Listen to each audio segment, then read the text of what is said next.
আজকে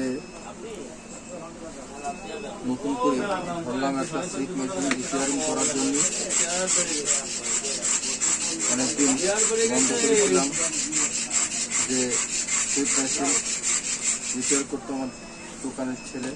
আমি আজকে নিজে শুরু করে আজকে আসে নাই, আজকে শুরু করলাম আমার এই যে আমার এই ভাই আছে কি নাম, আমার রুস্তম আলী, রোজতলা রামপুর গোবিন্দ গ্রাম। কি করেন আপনি? আমি কৃষি কাজ করি, মাছ ধরি। যাক, উনি আসছে, উনি আমার এই কড়াগুলো বদলি করে দিতে বলছিলেন, তা আমি বদলি না করে ওনাকে এই মালটাই রিপেয়ার করে দিচ্ছি, যাতে উনি সাশ্রয়ে আমার কাছ থেকে কাজটা করে নিয়ে যেতে পারে।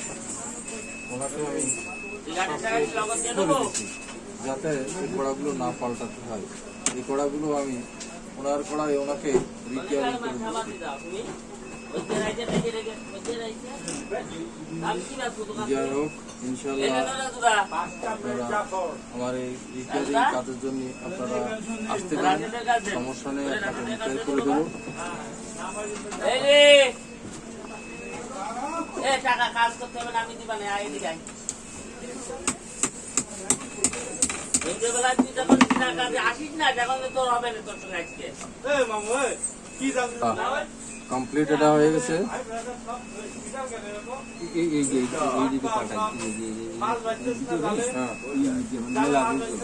মেলা লুজ হয়ে যায়, এটাও রিপেয়ার করে দেবো, ইনশাল্লাহ দেবো, আপনার নিশ্চিন্তে থাকেন।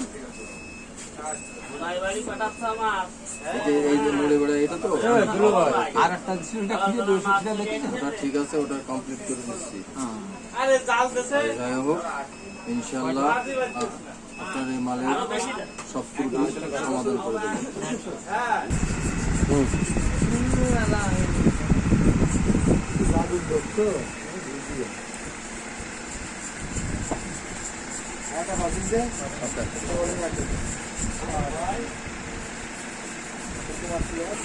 হ্যাঁ, এই এতে কোনো সমস্যা নেই, আমি তো করে দিচ্ছি, এতে কোনো সমস্যা নয় ইনশাল্লাহ। এই দেখেন, একদম নতুনের মতো কোনো রিপেয়ারিং কোনো দেখা যাবে না। হ্যালো, দেখেছেন? এটা হাত চালান, আমার মেলা আসি, আমি এখন কাজ মেলা কিছু